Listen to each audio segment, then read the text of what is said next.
Good afternoon, everyone. Before getting into the details, I would like to say sorry and apologize as I could not make it to be there. And also, I would like to say thanks to the organization of the conference for all their support. So this is a joint work with Edzer Cabesma and Jorge Mateo, and the focus of the talk is on trajectories, our package which provides classes and methods to handle, summarize, simulate, and perform a spatiotemporal exploratory data analysis over movement data. In our talk, an important concept is moving objects. Then we recall the main classes and methods implemented in the package to handle movement data. And in the rest of the presentation, I would like to focus on spatiotemporal exploratory movement data analysis.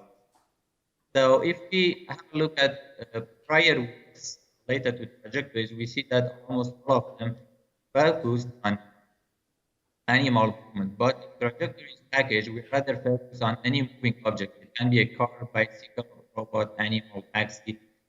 In general, any object that is able to move over a period of time. So let's together see a very simple example to see how moving object is moving and how corresponding data looks like. Consider four rechargeable car toys that we have their current location. They start to move. Now you see the new position of each car. Each position is connected to an arrow to its previous position. The toys are keep moving, and at the end we have a pattern like this. So this pattern is what we call a trajectory pattern. And each of the curves here are called a track. So pay attention that each track is a combination of points and segments, or points and arrows. Here we have only four tracks, and also the direction may help us. So we might be able to get some kind of initial insight into the behavior of tracks. But a situation like this is the movement of 50 taxis in Beijing, China during a period of 1 week.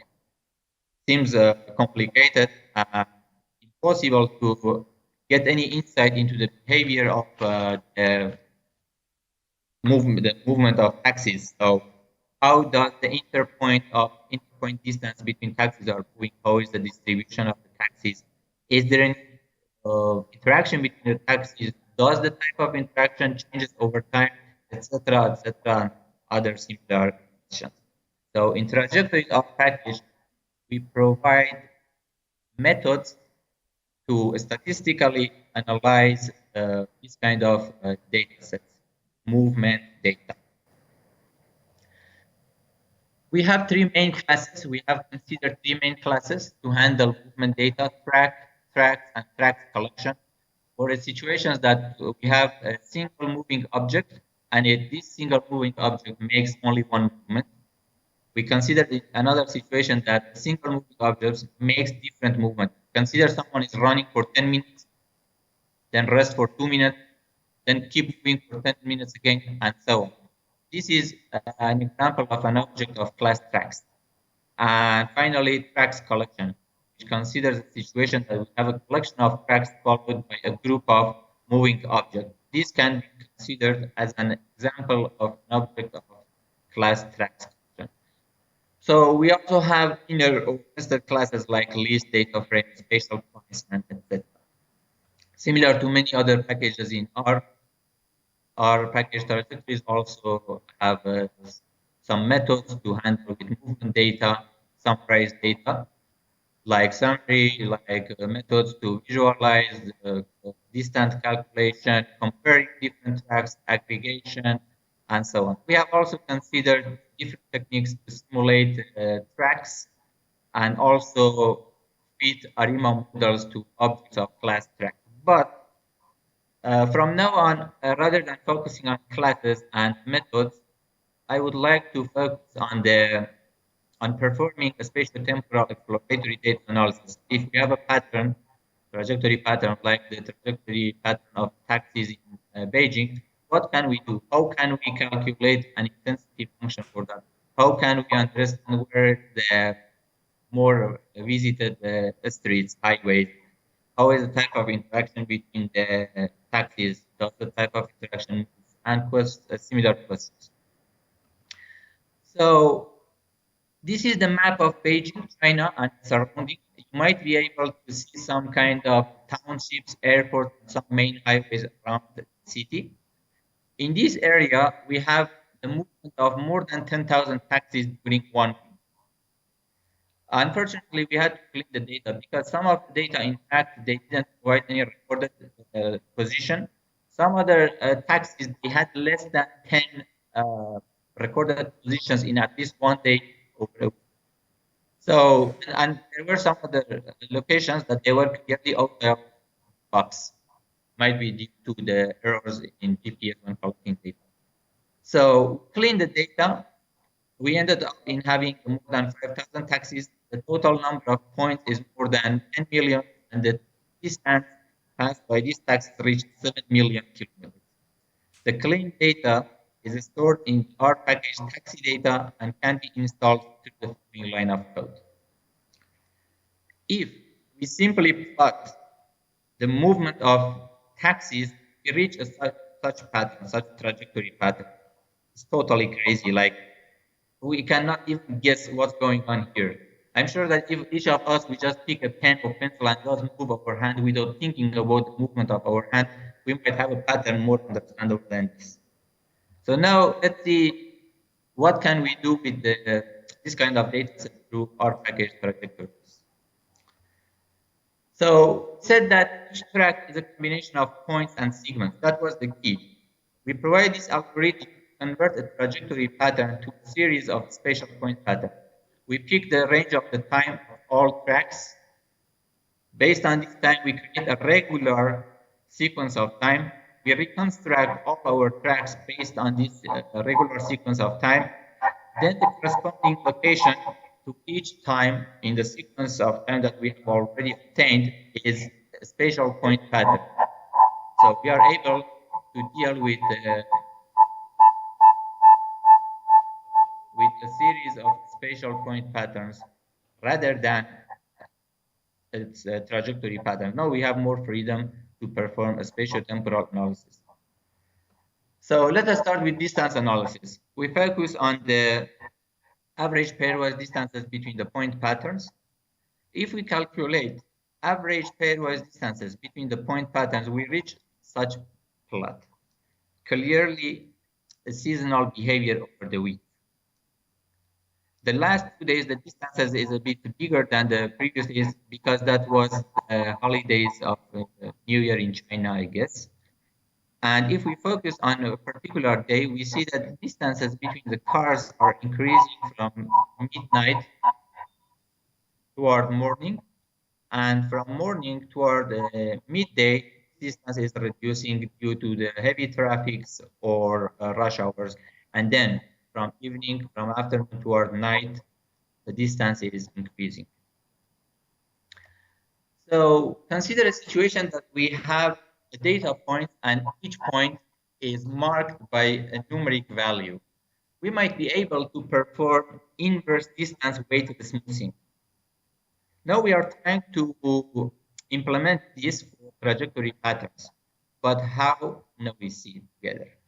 This algorithm converts trajectory pattern to a series of segment point patterns. First, we follow the steps in algorithm 1. Then we have a series of spatial point patterns. So using each 2 consecutive point patterns, we connect with points to the previous points and make a segment pattern. And then we convert these segment patterns to marked point patterns. How? Our point will be the midpoint of each segment, and the mark will be the length of that segment. So now we have a list of marked point patterns, and the mark is the length of movement of each taxi per a period of time. We reach an image like this. This shows that where in the studied area, taxis are moving slower, where they move faster. These blue spots are in fact some townships or airports that makes the movement slower for taxis. And clearly you can see that the movement in the metropolitan area is slower. And also there are some highways that you can see that in which that the movement there is faster than the rest of the area. Let's move together. So now we focus on intensity estimation. So we were able to convert a trajectory pattern to a list of spatial point patterns.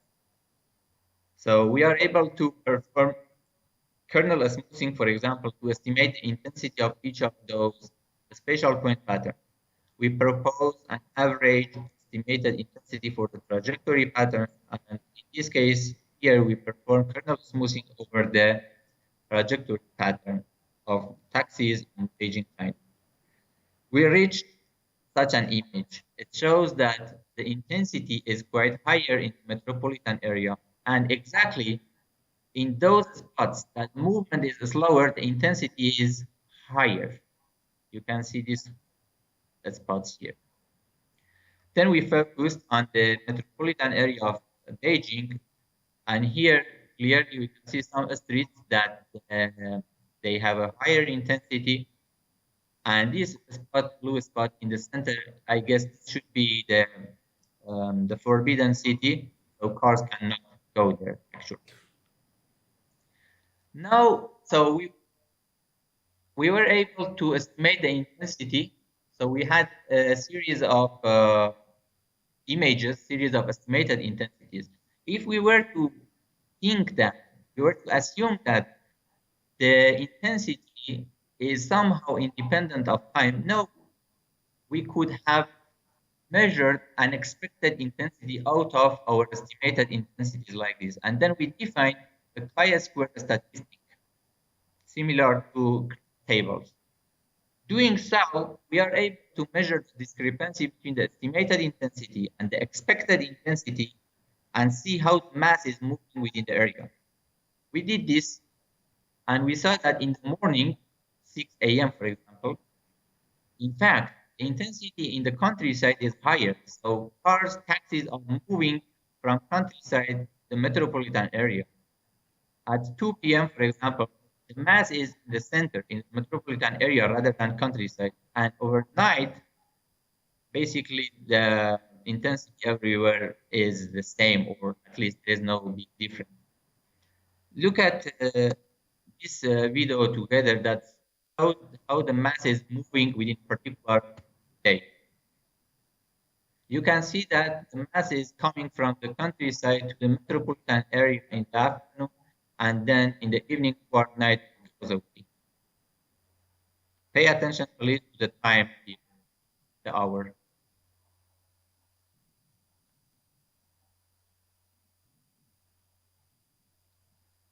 So we saw that the movement, basically the mass from morning, in the morning it goes to the metropolitan area, and then at night it goes back to the countryside.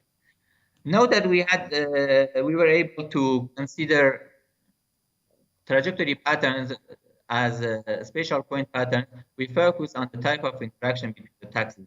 So we make use of K function to see if there is any clustering behavior, intuition behavior, or randomness between the taxis over that period of time that we have our data.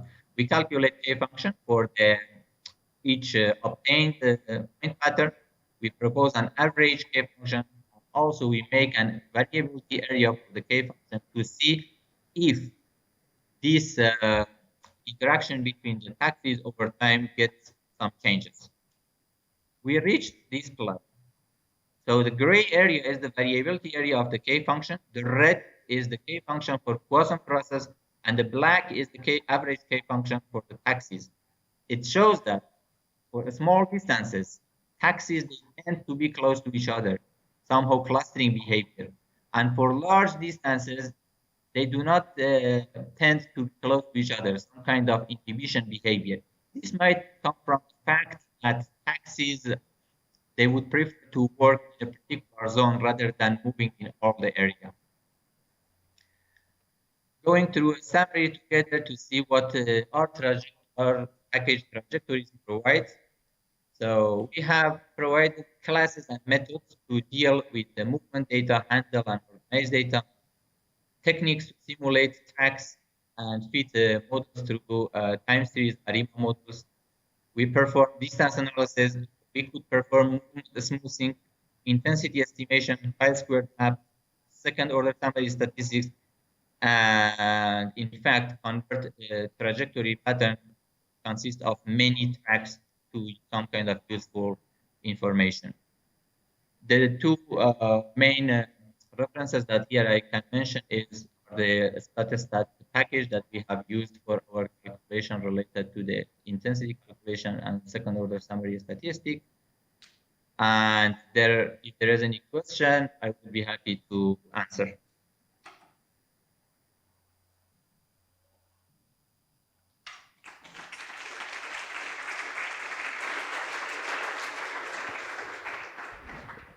Thank you so much, Mehdi.